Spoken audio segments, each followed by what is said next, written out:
चाँद और सूरज ग्रहण से मुताल्लिक़ हमारे प्यारे नबी करीम सल्लल्लाहु ताला अलैहि वसल्लम ने इरशाद फरमाया, चाँद और सूरज ग्रहण कुदरत की निशानियों में से है। किसी के मरने, जीने या किसी और वजह से नमूदार नहीं होती, बल्कि अल्लाह अपने बंदों को इबरत दिलाने के लिए जाहिर फरमाता है।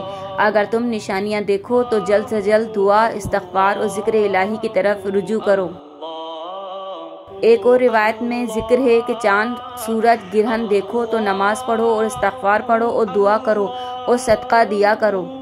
में है कि सूरज ग्रहण के वक्त नमाज कसूफ और चाँद ग्रहण के वक्त नमाज कसूफ अदा की जाती है। सूरज ग्रहण की नमाज, ये नमाज नवाफिल की तरह 2 रकात पढ़ी जाती है। जिस तरह आम नफिल पढ़े जाते हैं, ये भी इसी तरह पढ़ी जाती है।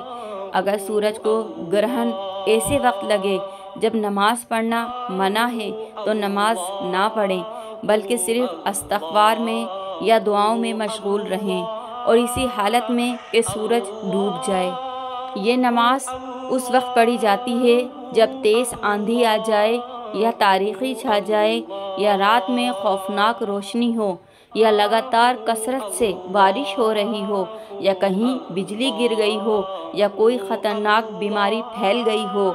इन सब सूरतों में 2 रकात नमाज नफिल पढ़ना मुस्तहब है। सूरज ग्रहण की नमाज मुस्तहब सुन्नत मौक़दा है, जबकि चाँद ग्रहण की नमाज मुस्तहब है। अल्लाह पाक से दुआ है कि अल्लाह ताला हमें हर मुसीबत से, परेशानियों से बचाए और अपने हिफ्ज़ व अमान में रखे। अल्लाहुम्मा आमीन या रब्बुल आलमीन। इस वीडियो को ज़्यादा से ज़्यादा शेयर कीजिए। जब सब मिल के 2 नवाफिल अदा करेंगे तो अल्लाह ताला हर आने वाली आफत से हम सबको महफूज फरमाएगा इंशाअल्लाह। चैनल को सब्सक्राइब कीजिए, शेयर कीजिए और लाइक करना बिल्कुल नहीं भूलिएगा। हमारी आने वाली हर वीडियो सबसे पहले आपको मिलेगी। अल्लाह हाफिज़।